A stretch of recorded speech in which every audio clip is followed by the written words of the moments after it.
what they Biggest wanted. paycheck in WTA history, and she didn't even know. She said she knew there was some money involved, but she didn't know just how much was involved. So she was very pleased when she found that out. But it did make me think of when Yannick Sinner was asked, did he go to Saudi Arabia for the six Slam Kings for the paycheck? And he said, doesn't play tennis for money. And I think clearly Coco didn't either because she had no idea of what was coming her way. So that was actually quite a nice moment rather than motivated by money win. Saudi Arabia just dropped $15.5 million on the WTA finals, and Coco Gauff is about to potentially pocket over $5 million for winning. That's more money than most Grand Slam champions earn. The prize pool is record-breaking. The location is controversial, and Coco just admitted how lucky women's tennis players are to have this opportunity. Lucky? That's one way to describe it, I guess. Before we break this down, comment below. Is $15.5 million prize money worth playing in Saudi Arabia? Or should players be more concerned about where the money's coming from? Let's start with the numbers because they're genuinely staggering. The WTA Finals in Riyadh, Saudi Arabia, is offering $15.5 million in total prize money. The champion will take home over $5 million. The undefeated doubles team gets $950,000. Even players who don't make it past the round-robin stage walk away with significant checks. This is, without question, the largest prize pool in women's tennis history. It dwarfs what players make at Grand Slams. It makes most other WTA events look like pocket change by comparison. And it's all happening in Saudi Arabia, which is where this story gets complicated and why Coco's word choice of lucky is doing some heavy lifting. She took home the biggest purse in women's tennis history at $4.8 million, biggest prize money. And they asked her, I loved it. They asked her in the press conference, what are you going to do with this payday? They're like, you just brought home the biggest one. She was like, wait, really? She didn't even know like how big the first place prize was. And you could tell it was honest. And they're like, so, are you going to treat yourself? And she's like, well, I had just got a house recently. And then, I'm going to a music festival in a couple weeks.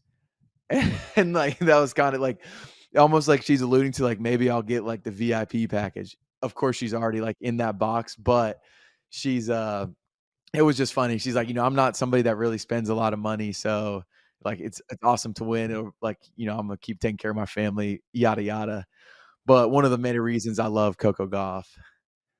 Coco Gauff, fresh off winning the Wuhan Open, gave an interview where she was asked about the massive prize money waiting in Riyadh. Her response was interesting, to put it mildly. She said that tennis is the standard when it comes to prize money in women's sports, and that players are lucky to have this opportunity. Despite all the controversies and criticisms surrounding women's tennis season-ending finale WTA finals, the tournament still got underway in Saudi Arabia's Riyadh. And while many star players like Chris Evert and Martina Navratilova have been vocal in their descent towards the Saudi ambition in women's tennis, particularly the current world number 3, Coco Gauff, came out in strong support of this move. She basically says the WTA finals may be a blessing for women's sports in the oil-rich nation. But what does the ground reality in Saudi really say? Is there a discord there? Coco Gauff's statement, I'm sure, makes many believe that Saudi will take women's tennis to the next levels.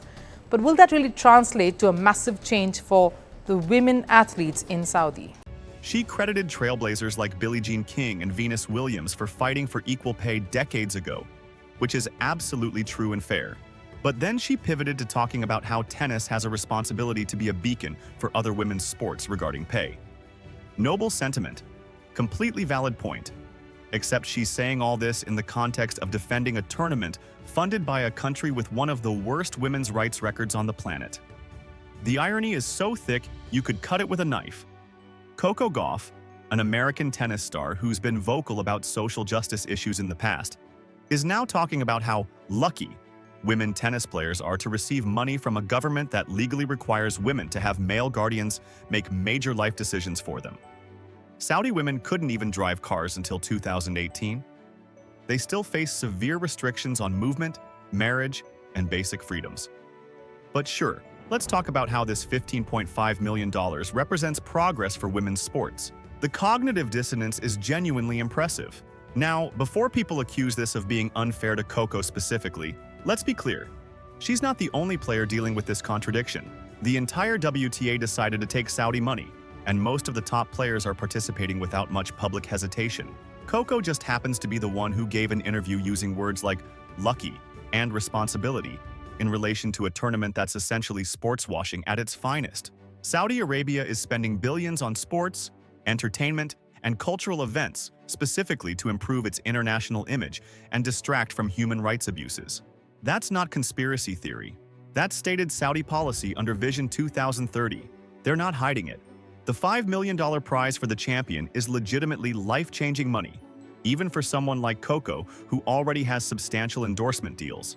When she won the WTA finals last year, she took home about $4.8 million, which was the largest single prize in women's tennis history at that time. That money came from the previous edition of the tournament, which was held in Cancun. Now Saudi Arabia has increased that number even further, ensuring that the WTA Finals is by far the most lucrative event in women's tennis. The question nobody in tennis seems willing to ask publicly is, why are they doing this? Is it purely out of a genuine love for women's tennis and a desire to promote equality? Or is it because spending $15.5 million on a tennis tournament is a relatively cheap way to buy international legitimacy and positive press coverage? Coco mentioned in her interview that tennis is so global with players from different nationalities, and she hopes other sports leagues look to tennis as inspiration to demand fair pay. That's a great sentiment in a vacuum. The WNBA is currently going through brutal CBA negotiations where players are fighting for better salaries, working conditions, and revenue sharing. Those players absolutely deserve to be paid more. But here's the uncomfortable truth. The WNBA players are trying to get that money from their own league's revenues and ownership structure, not by partnering with authoritarian regimes looking to sports wash their reputations. There's a pretty significant difference between we deserve a fair share of the revenue we generate and we'll take money from anywhere regardless of the source as long as the check clears. The comparison to other women's sports that Coco made is interesting because it reveals how differently various sports are handling this issue. The LPGA has also taken Saudi money for tournaments. Formula racing has events in Saudi Arabia. Boxing has held major fights there. But women's soccer, for example, has been more cautious. Individual players have spoken out about the ethical concerns of playing in countries with poor human rights records. That doesn't mean soccer has clean hands. Plenty of World Cups and major tournaments have been held in problematic countries, but there's at least been more public debate and pushback. In tennis, the conversation seems to be, wow, look at this amazing prize money with very little discussion about where it's coming from and why. Coco's point about Billie Jean King and Venus Williams fighting for equal pay is entirely valid and worth acknowledging. Those women did fight, and they fought hard against significant resistance. The reason women's tennis has pay equity at Grand Slams is because of their advocacy and the advocacy of many others. But here's where it gets messy. Billie Jean King fought for equal pay from the tournaments and organizations that were already hosting tennis events. She wasn't advocating for taking money from oppressive governments in exchange for providing them with PR cover. There's a fundamental difference between pay us the same as the men for the same work and we'll accept money from anyone willing to pay us, regardless of their human rights record. The "we're lucky" framing that Coco used is particularly interesting because it suggests a lack of leverage or agency. Like, women tennis players are just fortunate that Saudi Arabia decided to throw money at them out of the goodness of their hearts. But that's not what's happening. Saudi Arabia isn't doing this as charity. They're doing it as investment in their international image. They're buying legitimacy, access to Western audiences, and positive media coverage. The WTA and its players are willing participants in that transaction.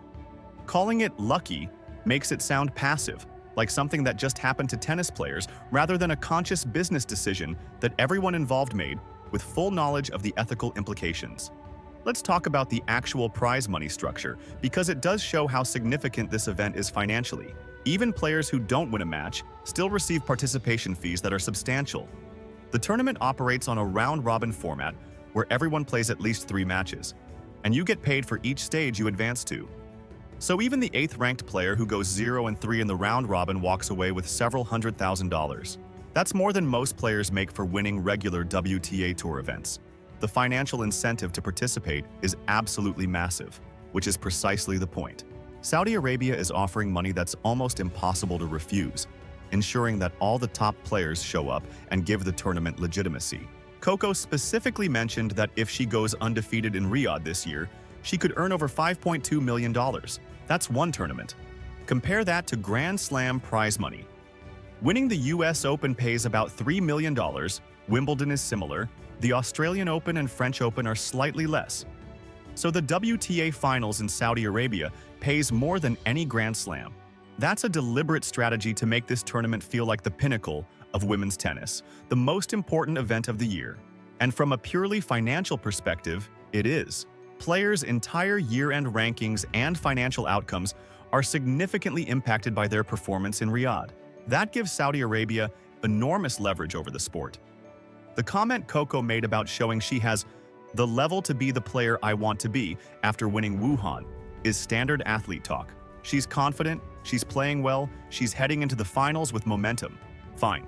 But the context of these comments being made in relation to a Saudi-funded tournament adds layers that probably weren't intended. She wants to be the best player in the world. Great. Does being the best player in the world require taking money from oppressive regimes? Apparently, yes, because the WTA has decided that's where the money is. Individual players don't really have the option to opt out without facing significant financial and professional consequences. This brings up a broader question about sports and ethics that nobody seems willing to seriously address. At what point does the money become too problematic to accept? If Saudi Arabia offered $50 million to the winner, would that change the calculation? $100 million? Is there any amount of human rights concerns that would make the tennis world say, actually, we shouldn't do this? Based on current evidence, the answer appears to be no. As long as the check's clear and the facilities are nice, the ethical concerns are treated as minor inconveniences rather than deal breakers. Coco's mention of tennis being a global sport with players from many nationalities is true, but it also highlights another complicated aspect of this situation. Players from countries with their own human rights issues probably aren't going to criticize Saudi Arabia publicly. Players from countries that have diplomatic or economic relationships with Saudi Arabia might face pressure to participate and not make waves. American players like Coco are in a slightly different position because the US has a complicated relationship with Saudi Arabia that involves both criticism of human rights and massive arms sales and economic partnerships. Speaking out against Saudi Arabia while accepting their money for tennis tournaments is awkward, so most players just don't do it. The comparison to the WNBA's CBA negotiations that Coco made is particularly interesting because it reveals different philosophies about how to achieve better pay for women athletes. The WNBA players are trying to restructure their league's economics to get a larger share of revenue, improve working conditions, and build long-term sustainability. That's hard, unglamorous work that involves difficult negotiations and potential strikes or lockouts. It's fighting for systemic change within the existing structure. What the WTA is doing is arguably much simpler. Find whoever will pay the most money and take it, regardless of where it comes from. Both approaches might result in higher pay for athletes, but they're not equivalent morally or structurally. The fact that Coco specifically used the word lucky is worth examining because luck implies chance or fortune rather than choice. Tennis players aren't lucky that Saudi Arabia is offering this money. They're choosing to accept it. The WTA leadership chose to partner with Saudi Arabia. The players chose to participate. Calling it luck removes agency and responsibility from the equation. It's a linguistic move, probably unintentional, that makes the whole thing sound less like a conscious decision to accept sports-washing money and more like a fortunate coincidence that just happened to benefit everyone involved. Looking at Coco's own history with social justice advocacy makes this situation even more complicated.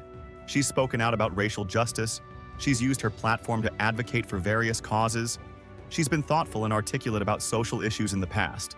So it's not like she's someone who never thinks about these things or doesn't care about injustice, which makes the acceptance of Saudi money and the framing of it as being lucky all the more jarring. It's possible to hold two thoughts simultaneously.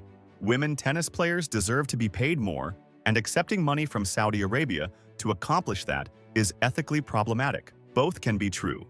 The record-breaking nature of this prize money is undeniable, and it will absolutely push other tournaments and organizations to increase their own prize pools. That's probably good for tennis players financially in the long run. But it also sets a precedent that countries with unlimited oil money and terrible human rights records can essentially buy their way into any sport they want by offering prize money that nobody else can match. That's not a precedent that's limited to tennis. We're already seeing it in golf with LIV, in soccer with various leagues and tournaments, in boxing and MMA. Sports are increasingly becoming vehicles for authoritarian governments to improve their images, and athletes are increasingly willing participants because the financial incentives are too large to ignore. The beacon for other women's sports language that Coco used is aspirational and nice-sounding, but what exactly is the beacon showing? That you can achieve pay equity if you're willing to partner with oppressive regimes? That human rights concerns are secondary to financial concerns? That athletes will go anywhere and do anything if the price is right? Those might be uncomfortable truths about professional sports, but they're not exactly inspiring messages for other women's sports to follow. Maybe the real lesson here is that achieving fair pay within ethical frameworks is really difficult, but achieving it by accepting money from anyone willing to pay is much easier. So Coco Gauff is heading to Saudi Arabia to compete for $15.5 million and calling tennis players lucky to have this opportunity, which is certainly one way to frame accepting sports washing money.